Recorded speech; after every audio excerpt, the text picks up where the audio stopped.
Yeah, I did have to deliver a sex toy with an engraving on it saying your husband wasn't very good in bed to a lady What? yeah. Elaborate. So come on down to the man cave where the good times roll. Guest Bill Edgar, the Coffin confessor, private investigator, the man with an unbelievable story that is coming to, I shouldn't say Netflix, but coming to a mini-series on your screen on some platform very, very soon. Billy Edgar, welcome back to the Man Cave. Hey, thanks for having me. Good to see you guys. And the Vice Captain, Adam McDonald from Evans Hastings, is also with us. Just before we jump into Bill and his thoughts on some of the topics I want to discuss today, we have the millennial with us, but she's not showing her face today. She's there in the background. I'm sick. She's not well. You on the mend? Are you better today than yesterday? Yeah, I think so. But truth be told, I am in bed. Okay. Okay, fair enough. Okay. Well, we hope you get better very, very soon. Take 4 Nature B instead of 2. Vice Captain, before we, as I say, jump into Bill, Evans Hastings, your big car auction is happening tonight. So it'll be over by the time this is released. We did talk about that in great detail last time, and I can't wait to hear the results, and we'll probably do that next week. But you had a very, very interesting sale happen this week. And, Bill, get this. Evans Hastings, they auction and buy and sell anything. Tell us about the caravan park. We were contacted by a local caravan park here that had, I think there was maybe 20 or so demountable buildings that can sleep. They're like a little dormitory. So went up online. They closed last night, and the sale netted a shade over $1.4 million. Like, for an auction room, I don't think I've ever worked in an auction room that's put a sale together that big. It was Benny. You all met Benny last week, our courageous CEO.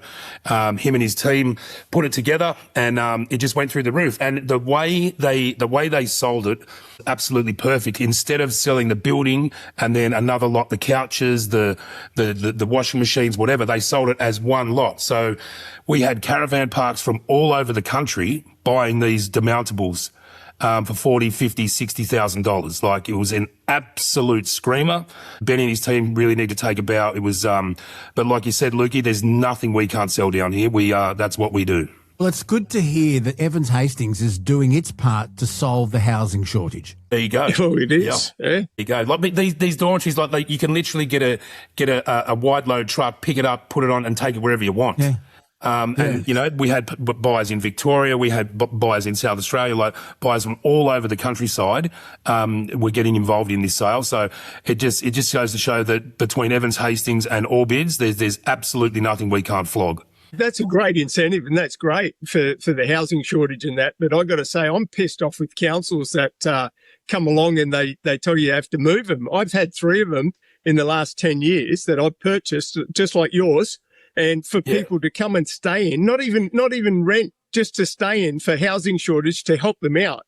And the council got word of it, obviously from a neighbour or some idiot, and then all of a sudden, council comes and says, no permit. We're not allowing permits. You can't have them on your property. You've got to get rid of them. So I turned them into garages. Oh, it's interesting. It's can live interesting, isn't it? Last time I was in Sydney, I was driving through the inner west, and the amount of empty houses and shop fronts in that area is unbelievable. And they're just empty. And I don't know why people just don't open up and say, well, we've got nowhere to stay. You can come and stay here. Yeah. And do you know the highest vacancy rate in Sydney? We're talking about great houses, terrace houses with no one in them, is at Milson's Point. And I know. It is unbelievable. And I still to this day don't understand why.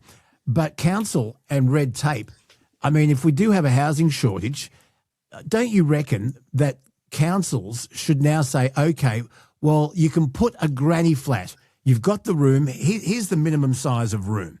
You can put a granny flat there and either put a tenant in there or mum and dad or whatever. And wouldn't that go a long way to helping people out? Oh, absolutely. Oh, absolutely. For sure. Council's all about red tape. They love that. They love that shit. It's all about the money. It's all about the money. But if we're serious about trying to do something about the housing shortage until we can build more affordable houses, and I'm talking about, I'm not letting developers build, 30, 40, 50 high-rise apartments that will cost $2.5 million each. We're talking about affordability, aren't we? But no one wants affordable housing in their neighbourhood because, it'll attract the wrong sort of people. Well, you know what? That's what it comes down to. I was the wrong sort of people in many people's eyes when I was younger too, in my 20s and 30s. So, it's just one of those things. You get over it, you move on. Don't judge a book by its cover. Yeah. Hey, listen, there's a couple of things I wanted to ask your opinion on because I'm perplexed at what's happening at the moment. Guys, do you remember just last week he had the big debate as to whether or not to let the so-called ISIS brides back into Australia? Vice Captain, you and I have talked about this, and we're talking about women who went with men back to Syria to support ISIS. Now they want to come back home, and there's pushback from both the government and the opposition to allow them back into Australia because they could have been radicalised, and it includes children as well. Well, can you just explain to me what's going on with the Iranian women soccer players? Now, Iran is a dictator, has been ruled for over 30 years by a ruthless dictator who's now gone, but another ruthless dictator, it looks as though, is taking his place.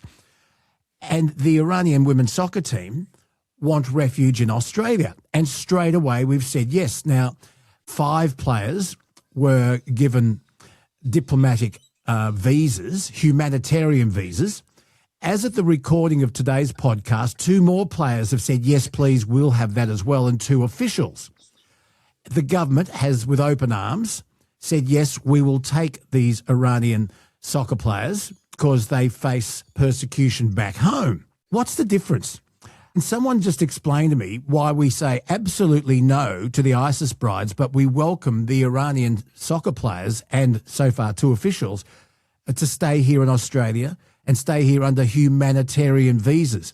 Now, I was listening to the radio this morning and the friend or a billet of one of these players said that she is one of the people seeking asylum and has been given one of these visas, but has been told her family has been arrested in Iran and faces death. So there's a lot of pressure on these women to go back, and they will probably be arrested and put to death as well.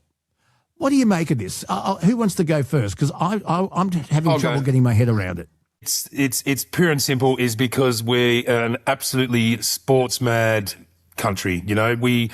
We care about sports more than anything else. That's all we want to do is sport. And if these women weren't playing sports, they'll be told no. But because they're sports people and they're good at playing a game, that's why we've said yes. It's pure and simple. There'll be no screening. There'll be no difference between them and the brides. But because they can kick a ball straight, that's why we've done it. It's ridiculous. The thing is, the Prime Minister and the Foreign Minister eventually said, yes, we will offer these visas to these women after having pressure put on them by none other than Donald Trump. There was a late-night phone call between Anthony Albanese and the Trumpster, 2 phone calls, as a matter of fact. Trump then tweets, God bless Australia, they're allowing these women to stay. But Trump has a very, very firm policy of saying no to anyone who has entered the country illegally. Now, these women came here on visas that allowed them to play soccer. I think it was against Korea here in Australia. But he's now putting pressure on our government to allow them to stay, but has a very firm policy of no way in America. What do you make of this, Billy? Well, I'm going to play devil's advocate here and take politics out of it and think of the women themselves and think this is the choice they got. They stay, their family gets killed, they go home, they get killed. It's going to be a very hard decision for them, obviously. Okay, difference between these people and the ISIS brides, these people aren't doing war. They're not electing to support the war. They're not electing to support their partners in a war. So, it's just, there is a difference there. However, I gotta say that I agree with you. Sport. It is for me, sport is gambling, and that's all it ever is nowadays. So I don't even tolerate that side of it. However, I feel that this may set a precedent for the Olympic Games. okay? Because it's going to happen. It will happen. We've had it in the past. Or any international sporting event, whether it be the World Cup, the Olympic Games, anything. It's going to happen. Yeah, and you won't stop it. It will happen. Kelsey, do you want to comment on this, Kelsey, or are you staying put? I think all of you are right. More, I guess, digestible because they're sports stars. But I also think, like Bill said, like at the end of the day, these are still women that need help.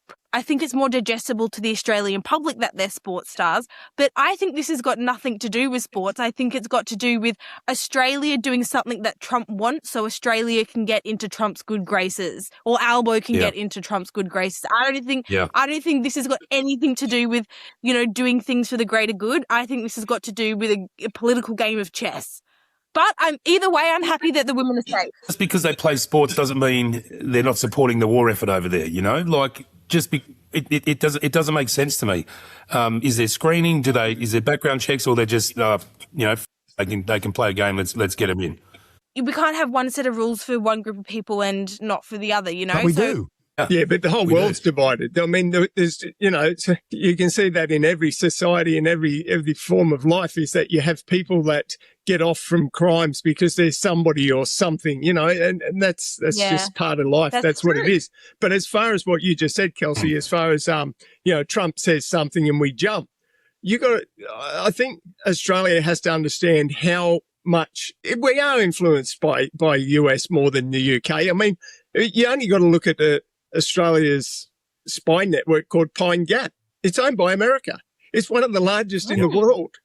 We are the central hub for America to be able to go to certain places and do certain things. And hardly any of Australians know about this place, you know, so they say something, we jump. It's always been that way. It's just more in your face now because of the internet. Yeah, that's very true. So if the ISIS brides were good at sport, would there be any question? I'd say so, because they're still supporting their partners over in another country, where I'm still saying that these women that are playing sport, getting away from it, but it'd be a terrifying, absolutely. Can you imagine sitting there at the moment, take all the shit aside, you're sitting there at the moment by yourself and you're thinking, Mum and Dad are going to get arrested or killed if I go home. Yeah. I get killed. What do I do? You know, it'd be devastating. It'd be so heartbreaking for them. This is what happens in North Korea, which is such another evil place. And by the way, it's funny how Trump is hell-bent on Iran because it has, or it may have, nuclear weapons. So does Russia. And look what Russia's done in Ukraine. And North Korea, run by an absolute lunatic, and North Korea has nuclear capacity. Yeah, but it's all about the money. You got to follow the money. It's all about the money. I mean, there's certain objectives and things, and you know, you can say, oh, they've got minerals, oil, all this stuff. And that all comes down to money. And, you know, North Korea and other places like that, and Russia, they have certain things and value to the Americans a lot more than what, you know, Iran does. Because at the end of the day, Iran's wiped out. The neighbouring countries that are supporting the US will be the ones that rebuild that country, despite what Trump says. It will happen. Vice Captain, you're in Canberra. Now, Sydney, Melbourne, Brisbane, and a lot of regional Australia, they're claiming that they're running out of petrol and diesel, especially in regional Australia, where it takes a fair bit of organisation to get there. Now, the government is saying no need to panic buy. The fuel that we are expecting, the deliveries we're expecting are all on course. They've arrived on time. The majority of our fuel goes to Singapore, but then is stored, believe it or not, we have an agreement with America. Why we can't store fuel here and be self-sufficient is beyond me. That's another question you guys might have an answer to. But they're saying that the reason that some bowsers are running dry is because people are panicking, a bit like toilet paper during COVID. Do you believe the government? The government says we have 32 days of fuel here in Australia and the deliveries are still coming. But people are saying bowsers are drying up. Where's the truth in all of this? Who knows? Like they can spin whatever they want to spin to us. Who knows? Like at the end of the day, if people start panic buying and stocking up, who knows what the truth is? Like this is the problem where with issues like how much fuel we've got and how much we've got in reserve. We don't really know. So the bigwigs, they know, and they can feed us whatever they want. And at the end of the day, we've got no fucking idea. Bill Edgar, should petrol stations, until this calms down, put a limit on how much petrol someone can buy? Say, okay, only $50 or say $60 or 50, I don't care, find a figure. Should there be a limit until this calms down on how much petrol one person can buy in one stop? Yeah, hard question to answer, but yeah, I mean, rationing anything is comes with a price to pay later on too, doesn't it? You know, my issue is that you're not hearing from BP or anyone like that. You're hearing from independents mainly, and I think to myself, okay, well, the independents, are they drying up because they don't want to pay the price at the moment? Are they waiting for something to happen? Is it again all about the money? You know, personally, rationing food, rationing fuel, rationing things like that sort of sounds to me like we're going to war. This is it, isn't it? I mean, what's bubbling around in the background, and what the government's got planned, and they know what moves they're going to make, and the next 5 steps. They don't feed that to us. So you've exactly nailed it, Billy. We might be going, and they said, we've got to pull up stumps. We've got to be careful of what we're doing because we're about to, we're about to get into a fight. Well, we are sending, quite a lot over there at the moment, and just in the few days they've announced that we're sending stuff. But again, I don't believe troops on the ground are even relevant these days with all the drones and all the stuff that's going on. And, people are saying, there should be subscription. What for? We can't, even if you send troops on the ground, they're annihilated straight away through the drone. So, but you're right. Anything in the background, we're not going to know about. And it's just a race you've got to run on your own. I don't believe in storing heaps of fuel yourself, but I do believe in topping the car up when it's even half a tank, and doing certain things for yourself. Look after yourself first, then you'll be able to look after your family. Anything else, collateral damage. It is what it is. You're right. Ground troops these days, it's like screen door on a bloody submarine. Like it hand-to-hand combat will never ever exist again because of the technology and the drones and the weaponry that mankind use on each other these days. So it's irrelevant. We're going to send troops. It's horseshit. It is funny because historically, no major war has been won by air power alone.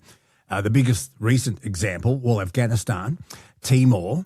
But look at Vietnam. I mean, the VCs didn't have an air force, and America got beaten. But Australia has sent an E-7A Wedgetail, and it's departed its base at Williamstown, which is just north of Newcastle, and it's bound for the Persian Gulf. We have a fleet of 6 of these things, and we have responded to a call for help, not from America, but according to the Prime Minister, from the UAE. Australia has now become directly or indirectly involved, not boots on the ground as they call it, but we're sending some form of support. We also supported Ukraine in its ongoing battle with Russia. How involved do you think Australia should be in all of this? Oh, as much as New Zealand is. Fuck all. Yeah, I don't know why we put our big boy pants on and got to get involved. Like, we're all the way down here. What happens between other countries means actually jack shit to us.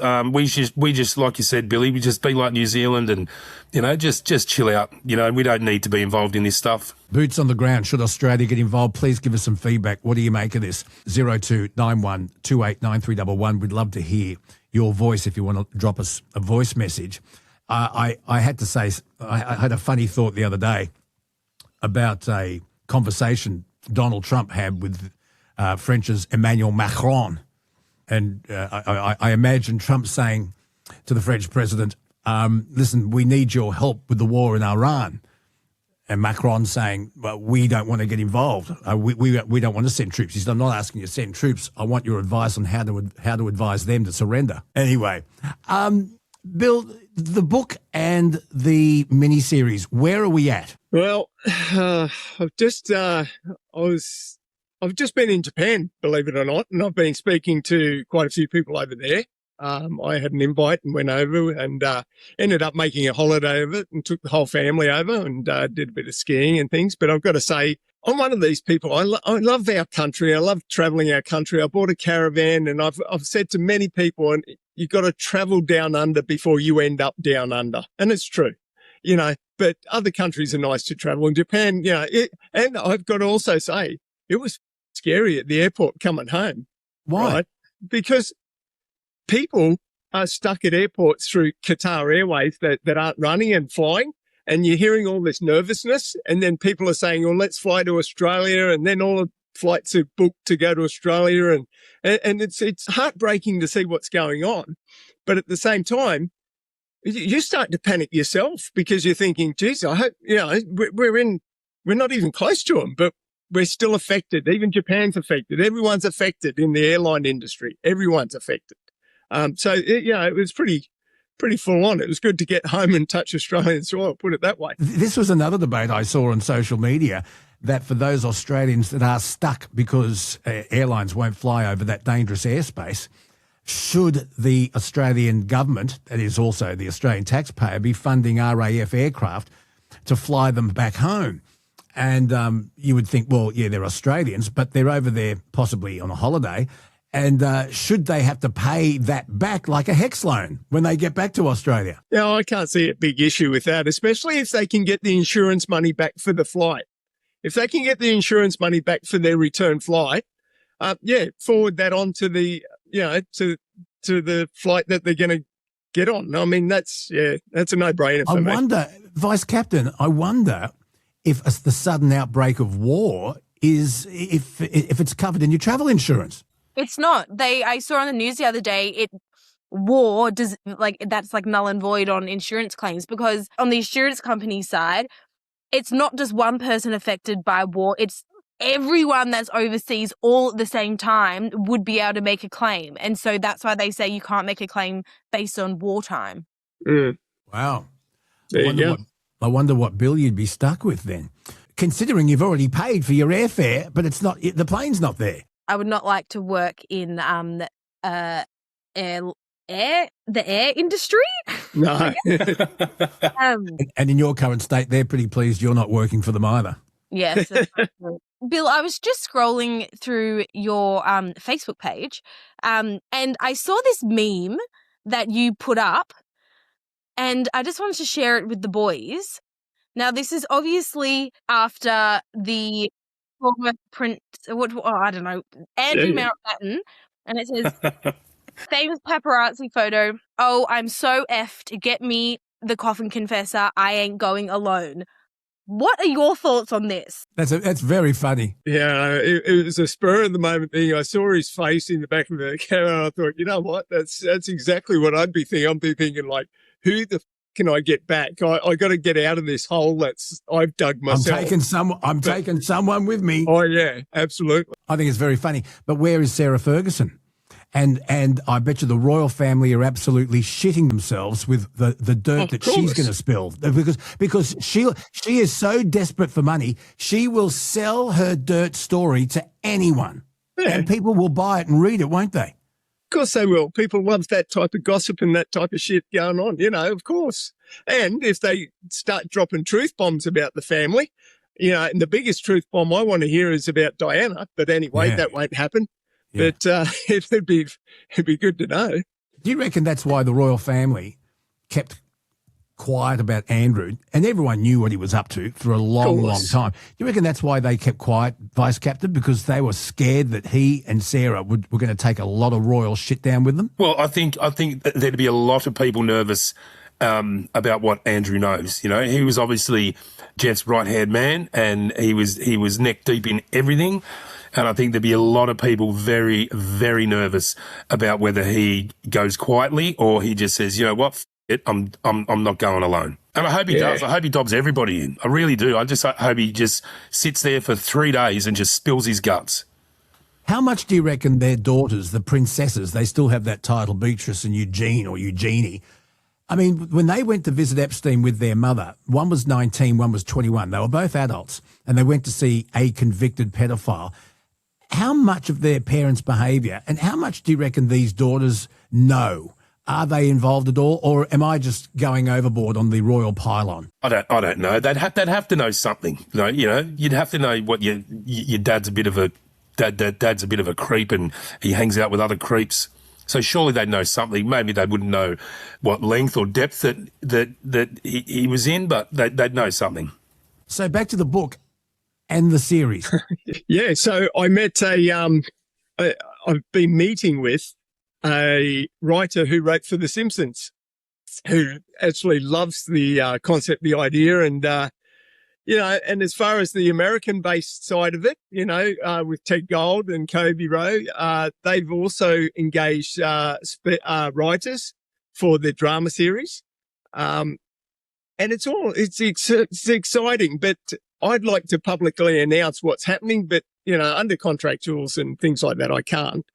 They'll do all that, and I'll be excited when they do. But I've spoken to and met with some beautiful people and actors and actresses and writers and directors, and it's been a buzz. It's been a real, it's great. Different world to us, though. Is it still true that Bryan Cranston is going to play you? Oh, I can't confirm or deny, but I can tell you that Brian's been in touch and they've spoken to him. How exciting. Bill, with the Coffin confessing, is it always bad, or is there points where someone's going to pass and they said, I want to profess my undying love to my brother's wife, or something like that? Is it always bad, or is there points where it's a loving gesture rather than the get square? Yeah, absolutely. There's more.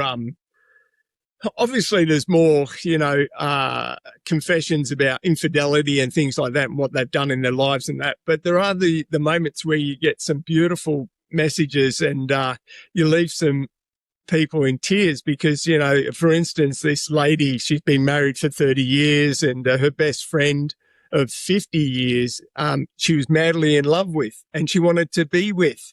But in those days you couldn't, it was absolutely taboo to do that with, two women. And it wasn't until she died that she actually revealed this, true fantasy and love that she had for her friend, when a friend turned around and said, I had exactly the same feelings. And we just couldn't say it. Too late. And it was 30 years too late. It's just so sad, but such a beautiful thing. And the husbands, they were quite open with it and quite, they sort of knew, but they never, but yes, there is some beautiful things. I got to say, one of the beautiful, touching things that I've done lately is I deliver gifts from the afterlife.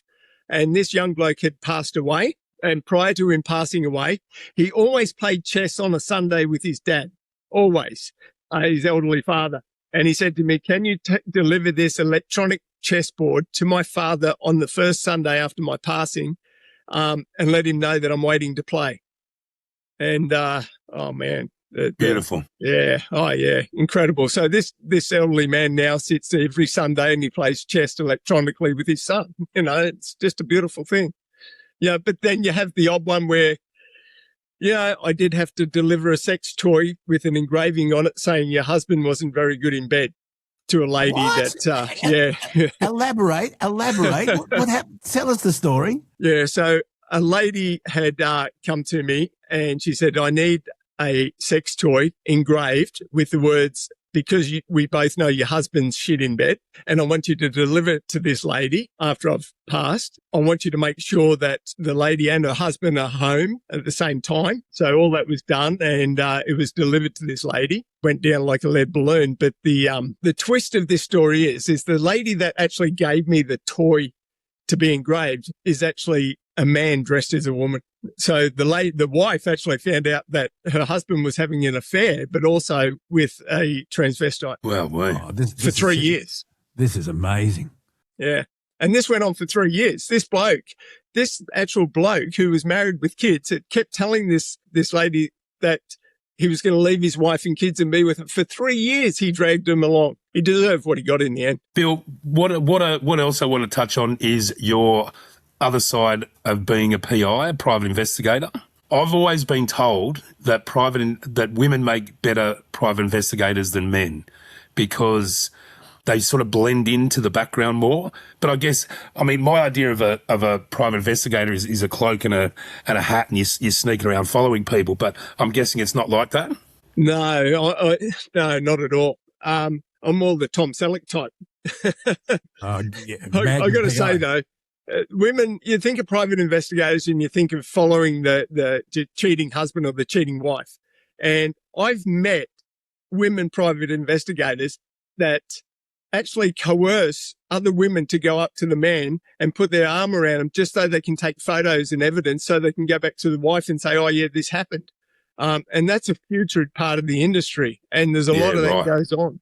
So I don't get into any of that. I literally came up with a whole concept for PI for my own self because I didn't want to go into that world. And what I did is I found out there was a general managers meeting of hotels, and I went to this meeting and I gave my cards out to the general managers and I said, look, in 6 weeks, you employ me for 6 weeks as a security guard, a bed cleaner, a dish hand, whatever it is, and I'll find out who's stealing and what the gossip is in your hotel. One of them took it up, and it was a big firm. Just one of them took it out of the 300 people there, one.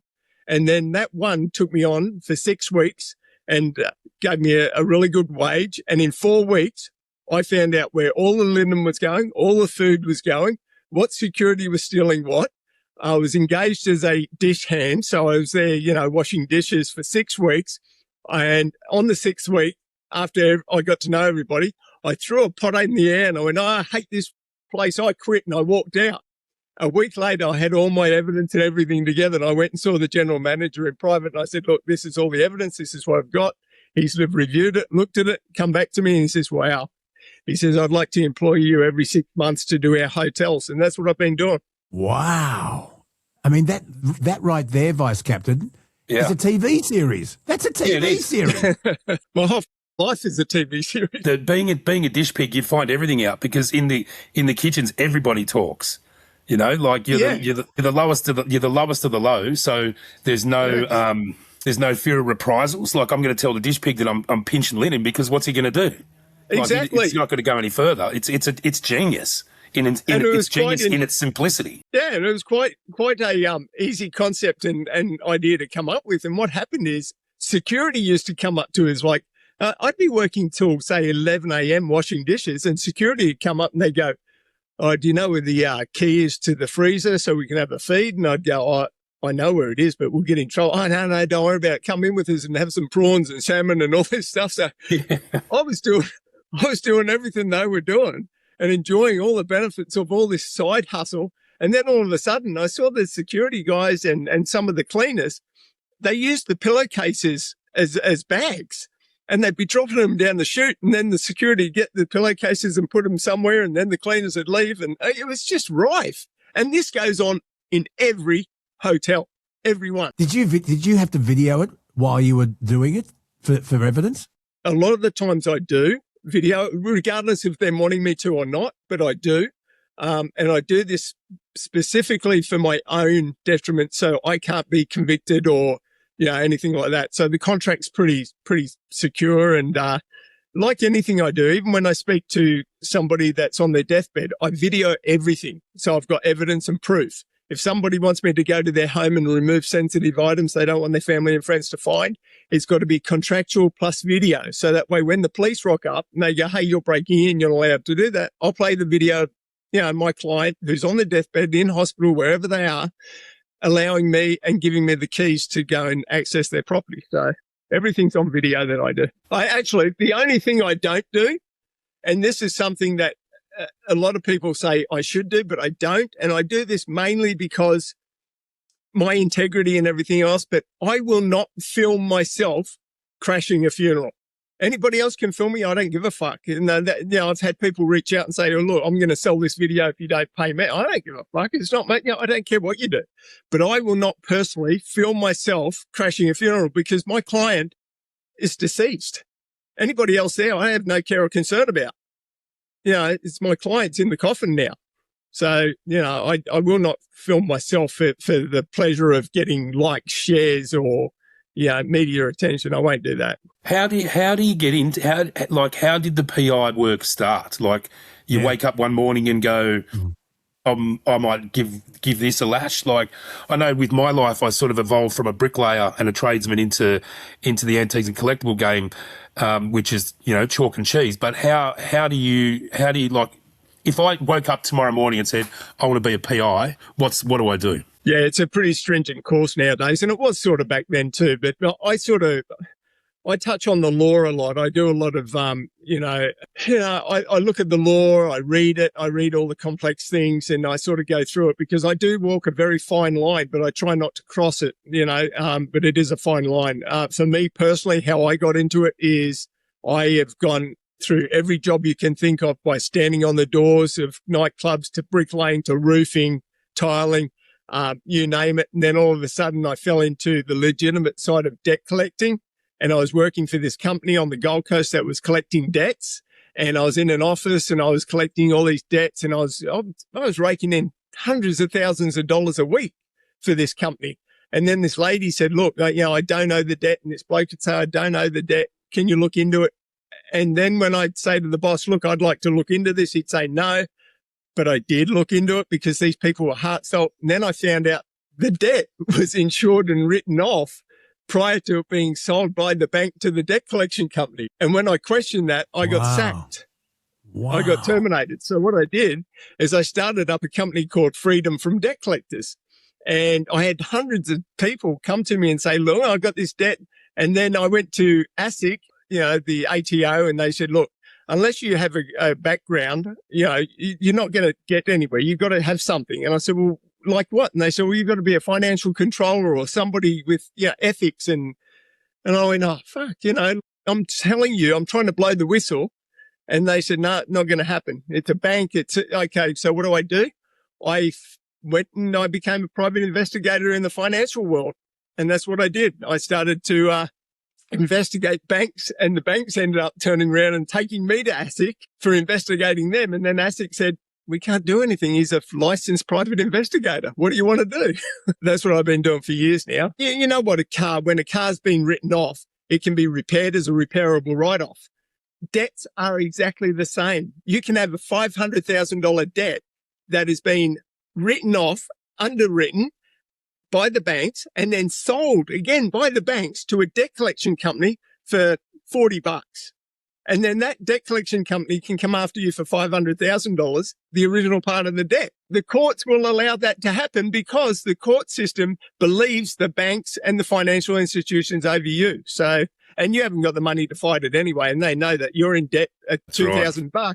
You haven't got $4,000 to fight it. And what's the point? But I come in and I proved that the debt was sold prior to it being underwritten. That's illegal. And then all of a sudden the bank will get in touch with me, or the debt collector will get in touch with me, or the debt consolidator will get in touch with me, and they'll say, oh, we apologize. This debt was sold in error. We've now revoked that debt. But what I found is that debts are sold in pools. They're not sold individually. So 100 debts are sold in a pool. And that 100 debts could be sold to a debt collector for $500,000, but that pool could hold $20 million of debt. Now, that debt collector only has to get 3 or 4 people to start paying. Yeah. They make their money. So it seems to me that part of it is very forensic, and you've got to have the right brain for that. I kind of thought, like Adam, that being a PI was sort of cloak and dagger and legwork. And people saying, I think my wife or I think my husband's having an affair.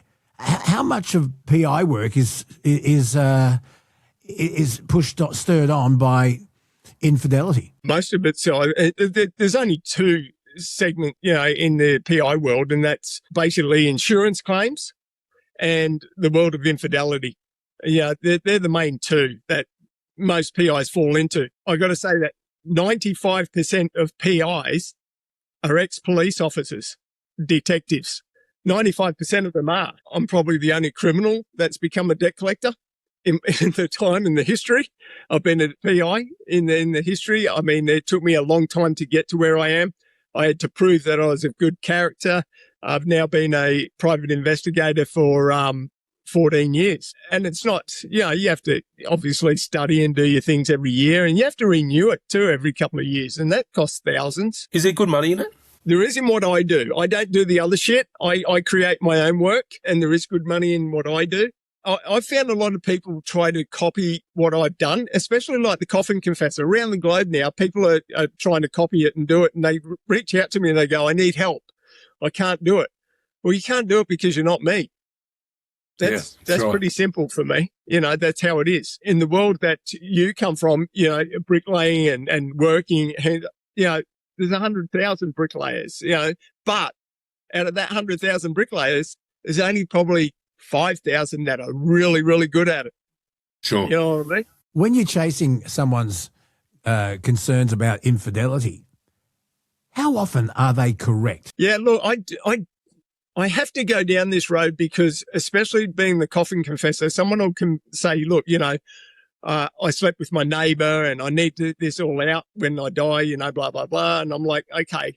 So I have to investigate that, and I go into it, and I've found probably 3 occasions where the person was lying on their deathbed. They just want to doubt this person, so this person had a miserable life after they're gone. And so this is where my investigations are very important. I'm not going to go and crash a funeral and say, oh, Jake slept with Mary and she's pregnant to his kids when she wasn't, and I could destroy a whole family. You know what I mean? So I'm very, very careful and cautious what I do. But when you get into that seedy side of the infidelity world, it's quite amazing because I always think to myself, I've been with my wife 42 years. We met when we were 15. 42 years I've been with my wife.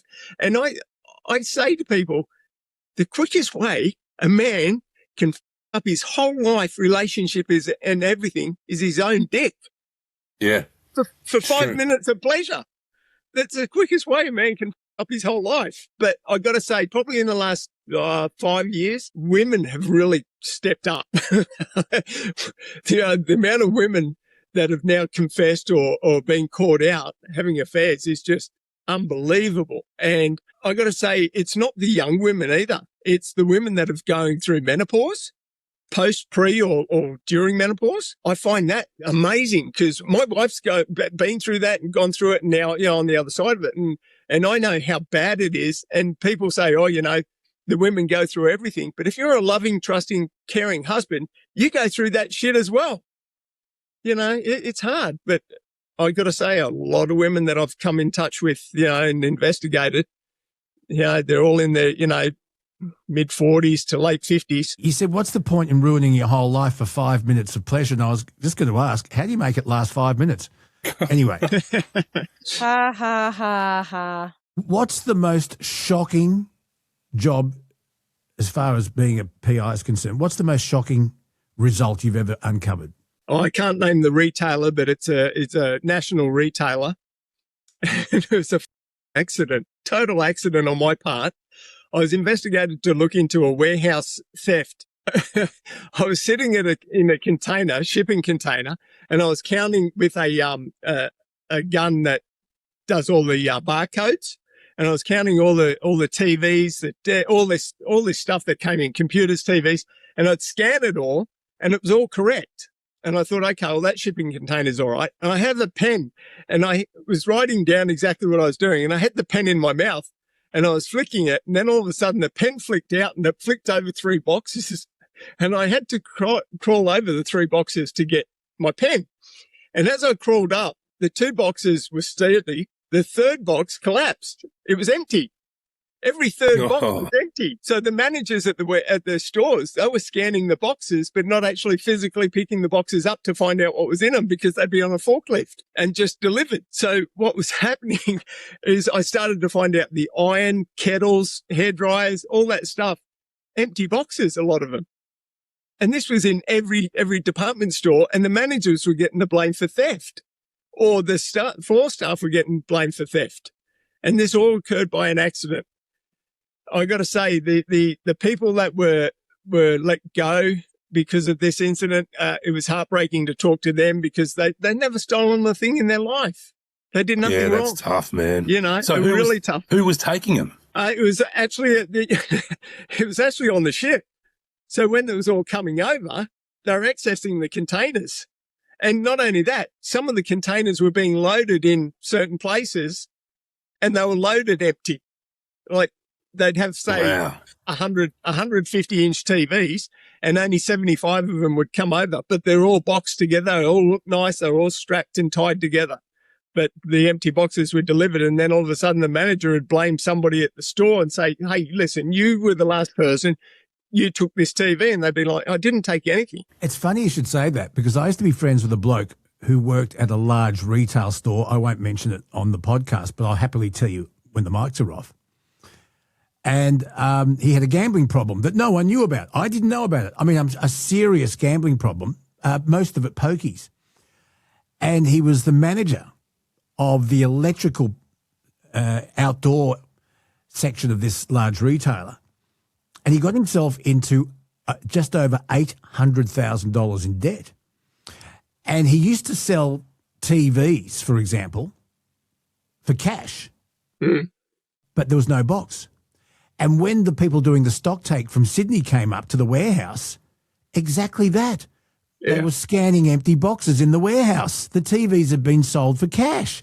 Of course he was going to get caught eventually, but he thought if he gambled enough, he could win it back and fix everything up. And, of course, it never happened. And to my knowledge, he is still on the run.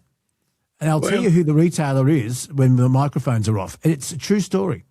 Yeah, no doubt it is. No doubt it is. I mean, I know of a couple myself that have done exactly the same thing. I don't understand how you think you're going to get away with it. Even if you win the money back, the TVs are still gone. Like, it's just it's a gambling thing. It's the mindset of a gambler. You know, I detest gambling. I detest it more so, not because I've done it, fallen into it, and I have, you know, for a very short time. I hate losing $1.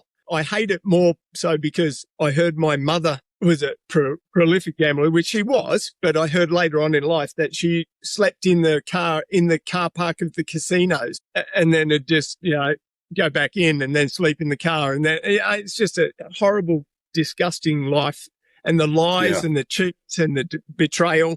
And I got to say to any gambler out there right now going through all that shit, the best thing you can do is go and confront it. Tell your wife, tell your husband, tell them what's going on, accept the consequences, get help, stop. Because all you're doing is you're helping the pubs, the gambling associations, the taxes. You're doing everything wrong by yourself. You know, every cent you put in there, you're taking away from yourself. Luckily, it's one advice I don't have, but what really concerns... I don't mind people having a bet on the result of a horse race or the result of a sporting match. What really concerns me is exotic betting, where you can bet on not just the spread, but what wicketkeeper will drop how many balls in an over, or how many no balls will be bowled in that over, or how many fouls will Kyrie Irving get in this particular basketball game. That, to me, exotic betting leads to corruption. Well, that's right. And but that's part of TAB own the sports now. It's so easy now. All you need is an app. And while the sport is actually going, you can be betting. Yeah. And it's crazy. I actually just met a lady, her husband hired me to investigate, and she had 4 apps for Keno. I didn't even know what the hell that was until it's like Gold Lotto, but it's in real time, you know. And she had 4 apps on her phone, or 2 on her phone, 2 on her iPhone. She had this, I think it was $8,000 a week she'd gone through. It's incredible. And then one week she made $24,000, and she's all happy, but she lost like 10 grand the next week.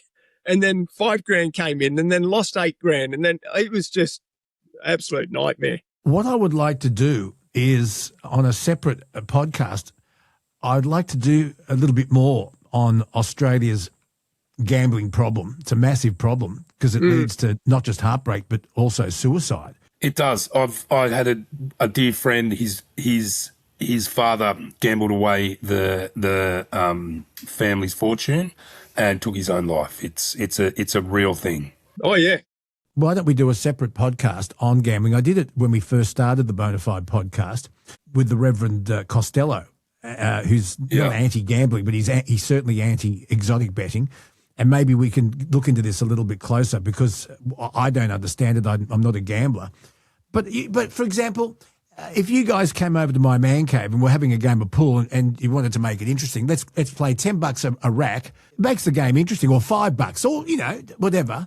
But it's people who don't know where to stop. And I've often been told by experts, if you start gambling and you're lucky and you get a big win early, that can ruin you. Yeah, no doubt. I don't mind having a punt, like if you're having a punt on the football or, you know, a boxing match or whatever. On the result. On the result, or a horse race. Like you've studied the guide, you know, this horse runs well in the wet.